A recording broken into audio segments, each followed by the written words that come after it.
एक पौराणिक कथाओं के अनुसार राधा श्री कृष्ण से 5 वर्ष बड़ी थी। राधा ने श्री कृष्ण को पहली बार जब देखा था जबकि उनकी माँ यशोदा ने उन्हें औखल से बांध दिया था। उन्हें देखकर राधा बेसुध सी हो गई थी और उनके प्रेम में पड़ गई थी। उन्हें लगा था कि यह किसी पूर्व जन्म का रिश्ता है। कुछ लोग कहते हैं कि वह पहली बार गोकुल अपने पिता वृषभानु जी के साथ आई थी तब श्री कृष्ण को पहली बार देखा था, और कुछ विद्वानों के अनुसार संकेत तीर्थ पर पहली बार दोनों की मुलाकात हुई थी। जो भी हो, लेकिन जब राधा ने कृष्ण को देखा तो वह उनके प्रेम में पागल जैसी हो गई थी और कृष्ण भी उन्हें देखकर बावरे हो गए थे। दोनों में प्रेम हो गया था। ब्रह्मवैवर्त पुराण प्रकृति खंड अध्याय 48 के अनुसार और यदुवंशियों के कुलगुरु गर्ग ऋषि द्वारा लिखित गर्ग संहिता की एक कथा के अनुसार एक बार नंद बाबा श्री कृष्ण को लेकर बाजार घूमने निकले थे। उसी दौरान राधा और उनके पिता भी वहां पहुंचे थे। दोनों का वहां पहली बार मिलन हुआ। उस दौरान दोनों की ही उम्र बहुत छोटी थी। उस स्थान को सांकेतिक तीर्थ स्थान कहते हैं। संकेत का शब्दार्थ है पूर्व निर्दिष्ट मिलने का स्थान। मान्यता है कि पिछले जन्म में ही दोनों ने ये तय कर लिया था कि हमें इस स्थान पर मिलना है। कहते हैं कि यहीं पर गर्ग संहिता के अनुसार एक जंगल में स्वयं ब्रह्मा ने राधा और कृष्ण का गंधर्व विवाह करवाया था। यहाँ हर साल राधा के जन्मदिन यानी राधाष्टमी से लेकर अनंत चतुर्दशी के दिन तक मेला लगता है। 2. ब्रह्मवैवर्त पुराण की एक पौराणिक कथा के अनुसार श्री कृष्ण के साथ राधा गोलोक में रहती थी। एक बार उनकी अनुपस्थिति में श्री कृष्ण अपनी दूसरी पत्नी विरजा के साथ घूम रहे थे।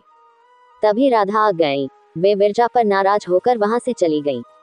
श्री कृष्ण के सेवक और मित्र श्रीदामा को राधा का ये व्यवहार ठीक नहीं लगा और वे राधा को भला बुरा कहने लगे। राधा ने क्रोधित होकर श्रीदामा को अगले जन्म में शंखचूड़ नामक राक्षस बनने का श्राप दे दिया। इस पर श्रीदामा ने भी उनको पृथ्वीलोक पर मनुष्य रूप में जन्म लेकर 100 वर्ष तक कृष्ण विछोह का श्राप दे दिया। राधा को जब श्राप मिला था तब श्री कृष्ण ने उनसे कहा था कि तुम्हारा मनुष्य रूप में जन्म तो होगा, लेकिन तुम सदैव मेरे पास रहोगी। यही कारण था कि राधा और श्री कृष्ण का बचपन में विछोह हो गया था। 3. राधा श्री कृष्ण की मुरली सुनकर बावरी होकर नाचने लगती थी और वह उनसे मिलने के लिए बाहर निकल जाती थी। जब गांव में कृष्ण और राधा के प्रेम की चर्चा चल पड़ी तो राधा के समाज के लोगों ने उसका घर से बाहर निकलना बंद करवा दिया। फिर एक दिन श्री कृष्ण ने माता यशोदा से कहा कि माता, मैं राधा से विवाह करना चाहता हूँ। ये सुनकर यशोदा मैया ने कहा कि राधा तुम्हारे लिए ठीक लड़की नहीं है। पहला तो ये कि वह तुमसे 5 साल बड़ी है और दूसरा ये कि उसकी मंगनी यशोदे के भाई रायण पहले से ही किसी और से हो चुकी है और वह कंस की सेना में है जो अभी युद्ध लड़ने गया है। जब आएगा तो राधा का उससे विवाह हो जाएगा, इसलिए उससे तुम्हारा विवाह नहीं हो सकता। लेकिन कृष्ण जिद करने लगे। तब यशोदा ने नंद से कहा। कृष्ण ने नंद की बात भी नहीं मानी। गर्ग ऋषि ने कृष्ण को समझाया कि तुम्हारा जन्म किसी खास लक्ष्य के लिए हुआ है। इसकी भविष्यवाणी हो चुकी है कि तुम तारनहार हो। इस संसार में तुम धर्म की स्थापना करोगे। तुम्हें इस ग्वालन से विवाह नहीं करना चाहिए। तुम्हारा एक खास लक्ष्य है। गर्ग मुनि हर तरह से समझाते हैं लेकिन कृष्ण नहीं समझते हैं। तब गर्ग मुनि उन्हें एकांत में ये रहस्य बता देते हैं कि तुम यशोदा और नंद के पुत्र नहीं, देवकी और वसुदेव के पुत्र हो और तुम्हारे माता पिता को कंस ने कारागार में डाल रखा है। ये सुनकर श्री कृष्ण के जीवन की दशा बदल जाती है। 4. राधा के परिवार को जब पता चला कि यह श्री कृष्ण की मुरली सुनकर उनके प्रेम में नाचती हुई उनके पास पहुंच जाती है तो उन्होंने राधा को घर में ही कैद कर दिया था। तब श्री कृष्ण ने अपने साथियों सहित एक दिन उन्हें रात में कैद से मुक्त कराकर उद्धव और बलराम सहित अन्य सखियां के साथ रात भर नृत्य किया था। ये रात पूर्णिमा की रात थी जब महारास हुआ था। बाद में राधा की मां राधा के कक्ष में गई तो राधा उन्हें वहां सोते हुए मिली। कहते हैं कि उस वक्त श्री कृष्ण को 2 ही चीजें सबसे ज्यादा प्रिय थी, बांसुरी और राधा। कृष्ण की बांसुरी की धुन सुनकर राधा के जैसे प्राण ही निकल जाते थे। कई जन्मों की स्मृतियों को कुरेने का प्रयास होता था और वह श्री कृष्ण की तरफ खींची चली आती थी। भगवान श्री कृष्ण के पास एक मुरली थी जिसे उन्होंने राधा को छोड़कर मथुरा जाने से पहले दे दी थी। राधा ने इस मुरली को बहुत ही संभाल कर रखा था और जब भी उन्हें श्री कृष्ण की याद आती तो वह यह मुरली बजा लेती थी। श्री कृष्ण उसकी याद में मोरपंख लगाते थे और वैजंती माला पहनते थे।